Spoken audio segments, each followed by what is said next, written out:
Hey, I'm Lisa. I am an ordinary girl from Brooklyn, New York. I'm Gareth Bryant. And my name is Luke Jackson. That's my thought. All right, nah, that's good. That's good. I like that. I was Yeah, right. yeah. I was just thinking of something right now. Maybe a potential title.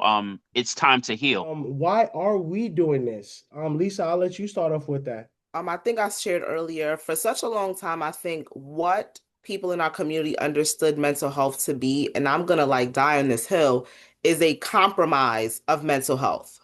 We only speak about mental health when it's compromised. So if you meet someone and it's like, oh, my uncle, yeah, he got mental health. Mental health what? Mental health what? He has mental health like issues, he has mental health complications, he has mental health like progression. Like, what are we speaking about specifically, right? And I think that I would love for us to be able to be proud. I love, Luke, that you said that like you are proud that you're in therapy. Like, we get to be proud of working on ourselves. It is really scary. It is so scary to like uncover some things that we did not know we were carrying. It's really scary to have to hear that inner voice say, like, no, this person hurt you. This person who was supposed to protect you hurt you, right? You are the problem in all your relationships, right? Like, this thing that happened to you, you contributed to it. I don't like to use the word fault. It's not a word that I typically use unless like I really, really mean it, but I don't think that fault is a positive word because nothing is anyone's fault. A lot of things are happening at the same time. No one thing is happening in isolation, right? So I'll say this thing that happened to you, this is how you contributed to it. This thing that happened to you, you didn't contribute to it, right? Like this thing that happened to you, it was not because of you. And those conversations are really scary to have.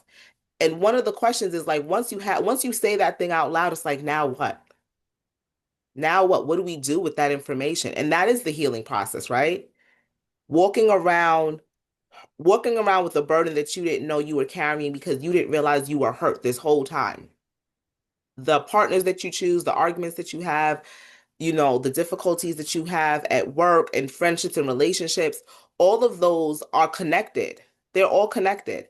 And I think as we start to have honest conversations about what's coming up for us in here, right? Spiritually, we can we can heal and we can be better to ourselves. We can be better to our community. We can be better to our children. We can be better to our partners. And as our children get older, they then get to be progressive in their mental health and be positive influences for the people in their lives because they have been guided by individuals who are willing to do the work. And then if they have to do work, it's not nearly as scary because it's normalized for them. But Gareth, I definitely want to let you go ahead and expound, brother. The reason why I do what I do, and the reason why it's so important for us to have this space, um, for everyone, but particularly our human different demographic, our community, is because I'm tired of niggas being niggas. I'm kind of like a hybrid between Malcolm X and Uncle Ruckus. So, in like in terms of what Lisa mentioned so accurately and honestly, is that like us, we do a lot of deflection. We do a lot of gaslighting. We do a lot of pretending. Like we pretend that nothing is wrong with us. And then we pretend that everything is wrong with everyone else except us. I do want to speak to what Lisa mentioned about how she doesn't like to use the word fault. I have no problem using the word fault and blame. Why? Because I choose to comprehend and understand and interpret blame and fault in a unique way that a lot of people probably don't. I choose to comprehend and interpret blame as a person being the reason for negative shit happening, and they choose to take personal responsibility and accountability for making it right. And I choose to comprehend and interpret fault as a person not being the reason why negative shit happens, but they stay on the sidelines as opposed to being active to try to prevent those negative things from festering within themselves or amongst other people. So that's how I choose to comprehend and interpret blame and fault. And with a lot of people they have no problem putting the blame and fault on everyone else except ourselves. Yeah. Wow, both of y'all said a lot. So, what both of y'all pretty much is speaking to, it definitely sums up what I'm gonna expound on. Lisa, like what you shared about relationships, and I look at all my relationships with friends, family, and just people I come in contact with. For myself, I like to hold people accountable because I want to be held accountable. I look at it like I want to open up and I want to be personable with everybody who I allow into my life, but I realized I can't be personable with everybody in my life because we all grew up different. And one thing that I realized I suffered with really bad is when I moved to Bed-Stuy. I can articulate myself, but if I go on a certain block, I can't speak like this because it's not accepted or I'm looked at as an outsider. So now I have to behave or I have to do certain things so I can be accepted, which will mask another side of how I want to be to hang out with these kids. You know what I mean? And my reason for doing this is because I can honestly say, which I'm almost embarrassed to say, I'm a lovable person, and for a long time I had to mask who I was because I know if I don't smile or if I don't carry myself a certain way, I'm gonna make these people feel uncomfortable because of my stature, how big I am. If I don't smile, I could look like a perceived, I could look a certain kind of way and make people feel uncomfortable. Versus if I smile too much or if I come off too nice with these group of friends or people, then I'm soft, I'm weak, oh, I'm a pushover. So I lived a lot of life confused and uncomfortable because it was just like I'm all over the place. And then when I'm finally me and I share with people, it's just like, well, are you depressed? What's wrong with you? And it's like, nah, I'm good. But in my mind, it's just like, who am I? What am I doing? You know what I'm saying? And with us having this conversation is making me come to a revelation of that's how I know I'm messed up. How I really want to be on the inside, I know everybody is not privy to that. If I open up and I'm like that with people, I'm going to get judged or I'm going to get looked at by this person or this group. For a long time, I struggled with that. And it just took for me to really sit down with myself and my therapist with certain things that happened in my life and for them to help me understand, like, regardless of what happened or how those people look at you, are you okay with what it is you're doing in life? Are Mm. you okay with you? There are times or parts of me that I'm not okay with, but there are a lot of parts of me that I am okay with. For me, that's why I'm doing this. Yeah, now I'm kind of sweating and getting nervous and all that, And but I'm just gonna say there is nothing wrong with you, okay? You are not messed up.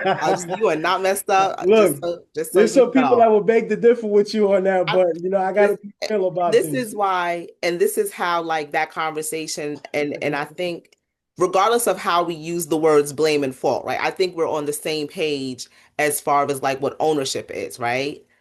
Like you did not just start existing today. You have a whole life like behind you that has existed, that has shaped the way in which you feel the need to show up in the world. So you're not messed up, right? Like you are, I think it's a privilege to be able to know that like I want to fit in certain circles. You know, Gareth, you said it like niggas being niggas, right? Like it is a privilege to know that you get to share different spaces and that discomfort on like, am I going to be well enough, present well enough to fit in this circle? I think there's a privilege to that, right? Like there's something hurtful about that, but there's also a privilege to being able to have that level of consciousness to know that like you do want to look a certain way for certain people, right? Like you want to be your best. I don't experience that as come across like phony. I think it's like you want to be able to share planet Earth with the other occupants and feel safe in it, you know? So I think that there's a privilege to that. Appreciate that. And thank you. Luke, So, remember the last time we spoke, we had spoke of I mentioned that book that yes. I Hold on. Let me um let me share that book. Whenever we discuss a book over here, we're gonna share that book with each other. Hold on. No, he didn't share that one with me. Hold on, the man. book is called The Courage to Be Disliked. Yes, yes, that is it. It's a Muslim guy, a fellow Muslim brother of mine. He shared that book with me, and I'm always gonna have a particular respect for him because he introduced that book to me. And while I'm researching this book, I'm reading this book, I realized that my entire life was in this book. Like I literally lived the book even before I knew the book existed. And when you mention about like feeling that you have to be like a social chameleon, that you can't be your true self in every space, like for me personally, I have this view that one of the most important characteristics that every human being must and should have is the courage to be disliked. And this the courage to be disliked is an actual legitimate psychosocial concept. And the book is literally titled after the psychosocial concept. I personally view that book, The Courage to Be Disliked, I personally view it as one of the most important books ever authored in the English language. That's my personal view. And who's the title? I mean, excuse me, who's the author of this book? I Because I'm gonna forgot make who the sure. authors are. I Okay, I'm just gonna make remember the sure to book put that title. out there. Okay. Yeah. Okay. Well, I'm gonna share you with y'all the book that so this is what I'm currently reading. That's crazy. Go ahead, Lisa. I don't have the book I'm currently reading is not next to me, Okay, now you're good. but I am reading Hunt, Gather, Parent. Mm, So it is also a parenting based book. Yes. okay. Okay, awesome. My goal for doing this, I just want to be a better person. But while we're here, our legacy will supersede us.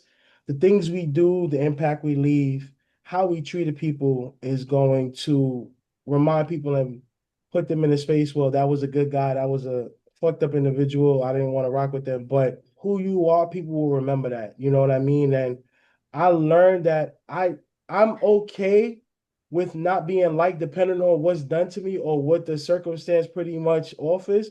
But for the most part, I love people. You know what I'm saying? And I know I can't satisfy everybody, but when I have relationships with people, I know I have great relationships with them. So I know with a platform like this, we're going to allow people to really dig deep within themselves and become who they truly are, regardless of if that's bad or good. You know what I'm saying? We're going to allow people to actually tap into a space within themselves to really say, okay, this is who I want to be, this is what I'm going to do, and I'm just going to execute. You know when you touched on about the impact that you have and stuff like that. Like me personally, I ain't gonna lie, I don't love everybody, but I do try my best to make a concerted effort to respect everybody. Okay. But I ain't gonna say I love everybody because that shit ain't true. That is not true. I try Gotcha. my best to be a respectful person. I try my best to respect everybody relative to whether or not they give respect in turn. But yeah, I don't love everybody. I try my best to respect everybody though. And you, Lisa? I do think I love everybody. I don't think I love everybody the same, and I don't think that everybody is going to receive the same kind of love from me. I typically compartmentalize people. I know I can box people in and they can stay in those boxes for very long times until I feel it's necessary to remove them from that box and put them in another one.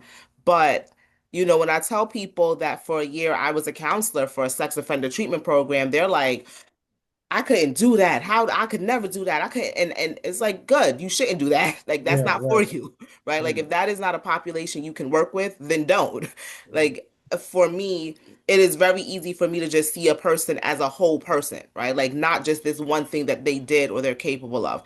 I'm not saying I remiss that or that I just totally forget it. But understanding that this person, like I said to you, Luke, was a person before they got here. How did they get here?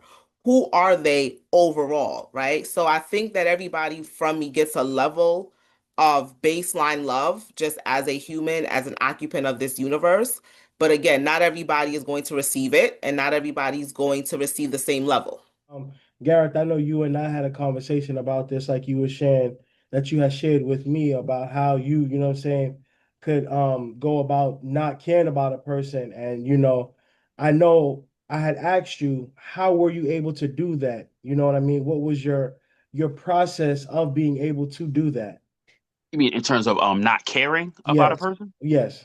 For me personally, that's predicated on my three non-negotiables.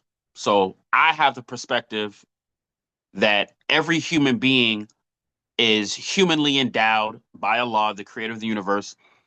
Every human being is entitled and justified to have non-negotiables, things that they hold as standards or conditions that they will not compromise for anyone. My three are the following: don't threaten me, don't slander me, don't swindle me. So anyone who attempts to do either of those three things or ends up doing either of those three things, I will cut you off without hesitation and won't look back. Okay. That makes sense. And Lisa, to add to what you were saying, when it comes to me, one of my biggest things that I've had a hard time with is since I've experienced what I've went through with my past, I'm still judged or I'm still looked at from a certain part of my life. And what I hate the most is that everybody talks about forgiving, everybody talks about growth, everybody talks about maturity, et cetera, et cetera. But I learned that that's exclusive only for the people that you like or that they like. You know what I mean? Like it's very subjective. And it's just like I had to get to a space where it's just like, yo, F you and the way that you think, because I'm no longer that person. That person still resides within me. He's dormant, but I no longer live life like that. However, if you push points or buttons, that person is still there. And if I need to call on that person to protect me, I will call on that person. But therapy has allowed me to not necessarily suppress, but like you said, compartmentalize. So now when I'm interacting with people that I don't love, or like, I have how do I want to say, an associate relationship, it's like I compartmentalize things, and I've learned to do that really fast to determine where I'm going to have an individual in my life. And even with some family members now that I've gone through some things with, it's like it's almost, I use a double dutch analogy. Like I want to jump in there and I want to tell them, but I don't want to get hit by the rope. You know what I'm saying? So it's like I That's want an to say excellent it. analogy. Right. I want to say it, but is it worth it? And my therapist had told me, because something had happened to me when I was a little kid. And my therapist was like, okay, I understand that you want this person to know how you feel, but what if they don't apologize? What if they blame you? Or what if they say they don't remember? You know what I mean? What do you want, or what are you expecting? And I really had to reflect and think on that. Like, I don't want nothing. However, I want them to acknowledge that what was done to me from them kind of old, not even kind of, it altered my way of thinking, how I lived life up until now, because now I'm aware of what was done to me. I don't know the why. I want to know the why so I can have a better understanding, but I don't. And it bothers me at times. And I don't know if this relative, if she even knows like what she's done. I think she knows, but I kind of feel like the conversations we have is kind of like maybe she feels bad somewhere within inside of her, and she does a little bit more. She has a softer space in her heart. But I'm just speculating right now. But to go off of what you said earlier, um, I think that's where I come from when it comes time to like liking people and not liking people. And I try to love people, because if I don't like you, I don't like you. And you will see the ugly side of me that, yeah, is the ugly side. So you know how they say, one thing I learned, and I love my favorite chapter in the book of The Law of Human Nature by Robert Greene, is the shadow side. And one thing that I learned is that the side that you see of a person, know that the side that you constantly see, there's a complete opposite to that side. And that's their shadow side. And that's the side that you really have to pay attention to, because hints of it will show itself, but you have to be keen enough to observe it. So, as much as people see me jovial and happy like this, I can really be the complete opposite. And I had to learn that as I read that book and through therapy, because it's like, once again, I'm not hiding it, possibly masking it, but I know I don't want to be like that. But that person is dormant in me, because that was once a part of my life. So I made that shift to be like how I am now. I don't know if I lost or I went in a whole different direction, but No, I get it. Basically, everyone is a wolf in sheep's clothing to a certain extent. Now, whether a person releases that wolf is a different conversation. Now, you have certain people, they're wolves their entire lives, and you have yeah. some people, they're more wolf than sheep or more sheep than wolf. Mhm. But all of us have that. Yeah, Right. definitely. Yeah. And you know what you mentioned about um the whole concept of amends and apology. Me personally, I don't expect an apology from anyone. What I do expect is a person to at least admit when they were wrong. I Mm. don't. I don't. I do not. I think, and this is it's time to heal, right? What people do to us is about them, and it is our responsibility to heal from whatever fucked up shit happened, right? They don't owe us an apology. We may never get an apology. We may never get a conversation. Like you said, they can say they don't remember. They can say they can make an excuse. They can say something to invalidate you, and that is who they are. And the reality is that person could die and you never get that apology. And I always say that to people. I always say, if this person died, now what? Because yes, the apology, the acknowledgement, and the ownership would be amazing, right? But if they're fucked up enough to do the thing that they did, let's just hold them to that standard for now and say that until we have evidence that they can be more on the sheep side, right? That is who they are. So I more so, and I guess that's going back to the original question. That's why I'm able to say, like, you know what? I compartmentalize people, but I love everybody because I think everybody is capable of everything. And just because you've been a phenomenal person to me up until now, it does not mean that there are non-phenomenal things about you that you have done to other people or that you are potentially willing to do to me if the circumstances align themselves. So for me, I gave up expecting people to like have ownership. Like if I come to you and I say like, "Hey, when you did X, Y, and Z, it made me feel like this," consider yourself very honored because that means I think you are astute enough and mature enough and of higher self enough to say, "You know what? I apologize." Or, "You know what? I didn't realize that that was going to have that effect on you, and for that I apologize."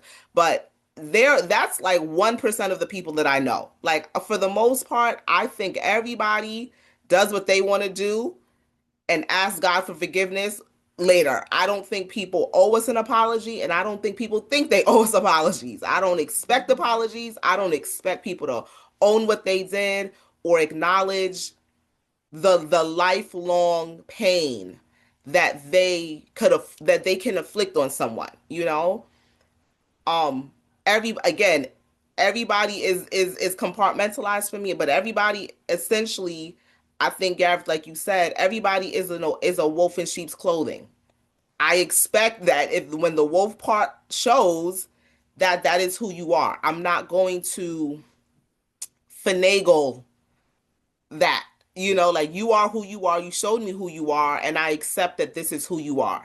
Right. Man, I just want to say It's this. just like Maya Angelou said, when someone shows you who they really are, believe them the Leave first them. time. Mm-hmm. Mm-hmm. Yeah. Mm-hmm. So I'm like, I'm not going to expect you to apologize to me for who you are. That's who Right. you are. You Right. woke up that way, you Right. know? Like an apology would be amazing. Um how I prefer to be apologized to is for someone to have ownership, right? Saying, "You know what? I recognize that on Tuesday I said this to you and I thought about it and I realized that those using those words were hurtful. As a result, you know, I do apologize to you and I commit to never speaking to you that way again." That is what an apology looks like to me. Not everybody is capable of that. Right. And I and I You 100% right. You're and right. I Some just have I people, can't be I can't hold people to the standard of how I apologize. I can't. Mm-hmm. Like I got to right? move on. Right. Yeah. Since you mentioned that, some people think that they can just say, "I apologize," or Right. they think that they could just say, I'm sorry, and then that's be that. No, nigga. Speak to what you did. Right. You Right. apologize for what? You're sorry for what? Don't Right. just be Right. like, oh, I Exactly. apologize, or I'm Expound on sorry. it. No, Yes. apologize. What are you Right. apologizing for? Right. What are you sorry for? You know what I'm saying? Like from this is just from my perspective, right? And this is very common amongst our human different demographic, amongst our people. We're too forgiving. That's how I view it. And the irony is that we'll give everyone a pass except each other. We let things go. Certain people, we let them get away with whatever. But when it comes to certain people, we don't give that same type of grace. I really want you to say We're more. very selective with I our really want you forgiveness to and very say more selective with our because grace. I feel like Get I him. feel like as a people, we're not forgiving enough, We're right? not to each other. Right, like, and I don't know if that's what you meant when you said that, No, Gary. that's exactly what I mean. Yeah. Yeah, that's Okay. exactly what I mean. Yes. Okay. Yeah. Okay. Outsiders, we're very forgiving. To each other, we're not that Yeah. forgiving at all.